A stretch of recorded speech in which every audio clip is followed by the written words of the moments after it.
Emma Chamberlain sat in the quiet of her recording room long before she pressed record, feeling that familiar tension in her chest that always appeared when a topic brushed against something bigger than entertainment. Something that lived in the space between belief and fear, between curiosity and denial. Outside, the city moved as it always did, unaware of how many people were quietly questioning reality itself.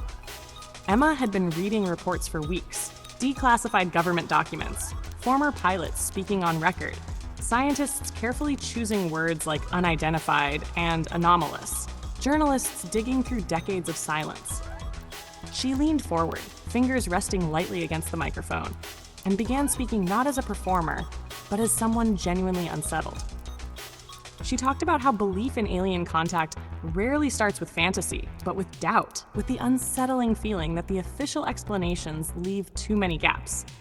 People, she explained, do not wake up one day desperate to believe in extraterrestrials. They arrive there slowly, through patterns that refuse to disappear. Radar footage dismissed, but never fully explained. Military encounters acknowledged, yet unresolved. Testimonies from individuals with nothing to gain and everything to lose. Emma's voice softened as she admitted that humans are wired to search for meaning when authority hesitates, and that uncertainty is more powerful than any conspiracy. When institutions say, "we don't know," the human mind rushes in to fill the silence.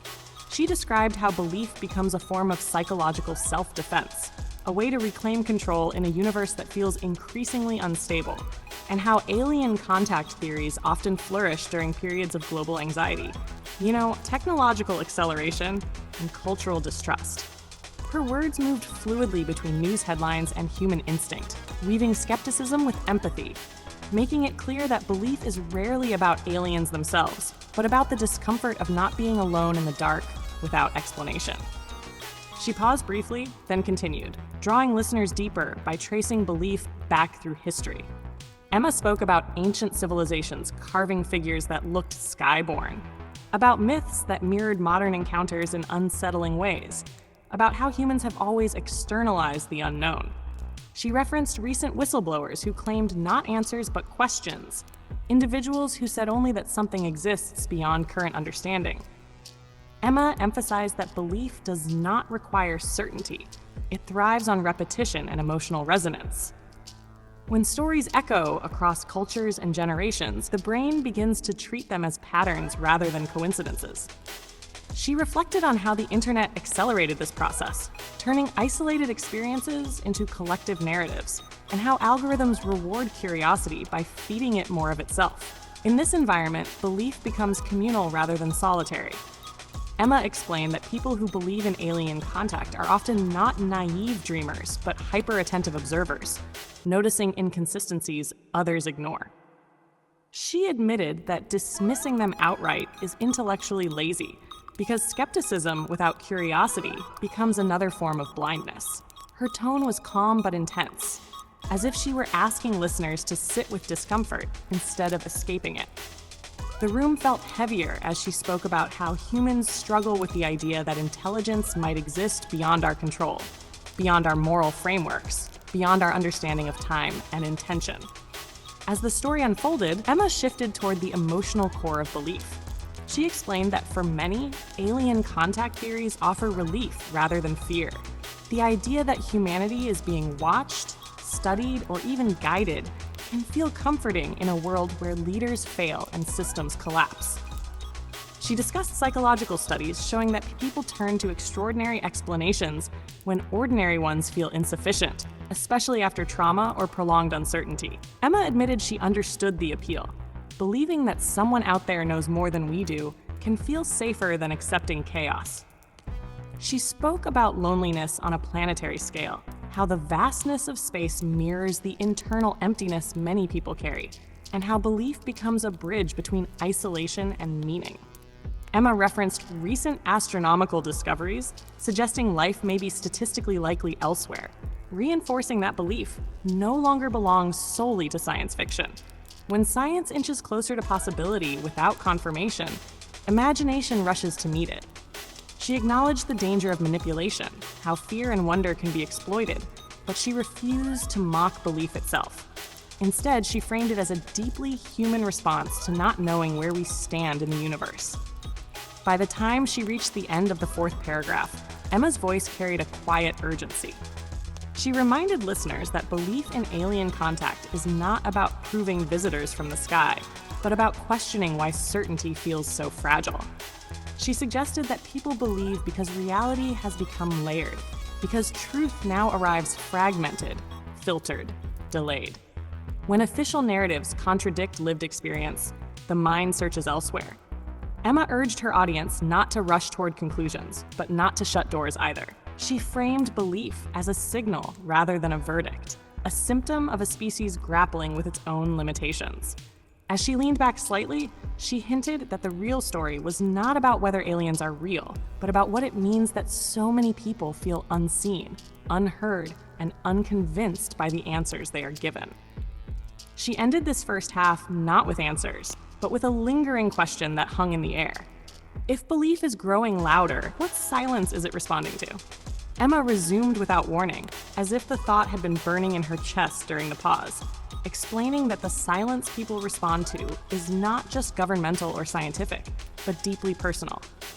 She spoke about how modern life strips mystery from everything, except the things we are told not to question, and how forbidden uncertainty becomes intoxicating.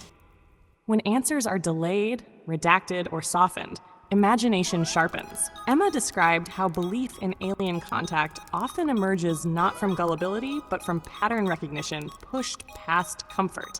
When people sense that reality has edges they are not allowed to touch. She talked about pilots who described objects moving in ways human technology cannot replicate, about scientists who admit privately that certain data refuses to settle into known models, and about how language itself becomes a shield, replacing clarity with careful phrasing. Emma pointed out that when authority speaks in circles, people stop listening and start interpreting, and interpretation becomes belief.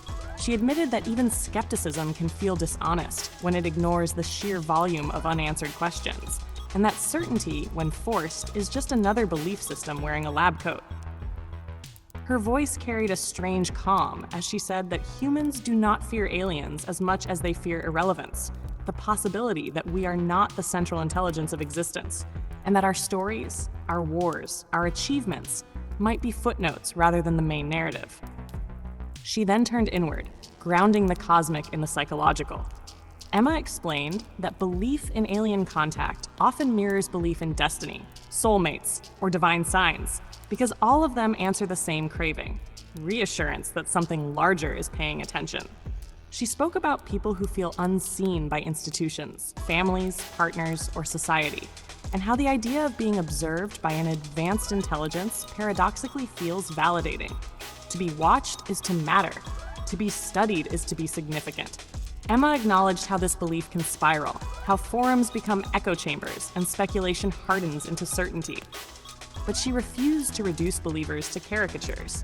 Instead, she described them as people who noticed the cracks first. She referenced therapists who note that obsession with alien contact often intensifies during periods of personal loss, isolation, or identity collapse, moments when the self feels unanchored and searches for external structure.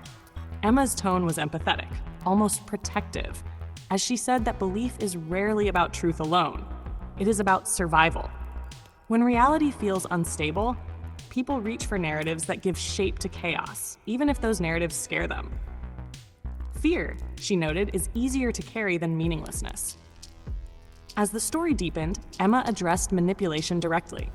She warned that uncertainty is fertile ground for exploitation, that not every voice claiming insider knowledge is acting in good faith, and that power thrives where confusion lives. She spoke about how governments, media, and influencers can all weaponize mystery, feeding fragments instead of clarity, because fragments keep attention alive. Emma urged listeners to remain curious but disciplined, to ask who benefits from belief and who benefits from dismissal. She emphasized that critical thinking does not mean disbelief, it means patience. She shared that some of the most credible scientists she had spoken to were not rushing toward conclusions, but were deeply unsettled by what they could not explain, and that discomfort, not certainty, is where honest inquiry begins. Emma reminded listeners that history is full of truths that sounded absurd until they became undeniable, and also full of myths that grew louder the more they were repeated. The difference, she said, lies not in confidence, but in humility. When belief refuses to evolve, it becomes dogma. When skepticism refuses to listen, it becomes denial. In her final moments, Emma brought the story back to its core question. She said that people believe in alien contact because humanity is at a crossroads, technologically powerful but emotionally fragmented, informed but distrustful, connected yet isolated. In such moments, the universe feels closer, not farther away.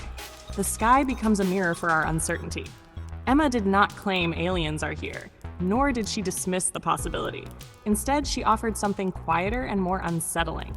That belief itself is the message. It tells us that people no longer feel satisfied with surface explanations, that they sense depth beneath appearances, and that they are hungry for honesty in a world trained to obscure. She ended by saying that whether or not contact ever happens, the real reckoning is internal. What we believe about the universe reflects what we fear about ourselves. As she finally leaned back and reached to stop the recording, her voice softened into something almost intimate. She said that the question is not whether we are alone, but why being alone feels so unbearable now, and what it would take for humanity to feel grounded without needing something from the stars to confirm our worth. The room fell silent, but the questions lingered, unresolved and alive, exactly where belief is born.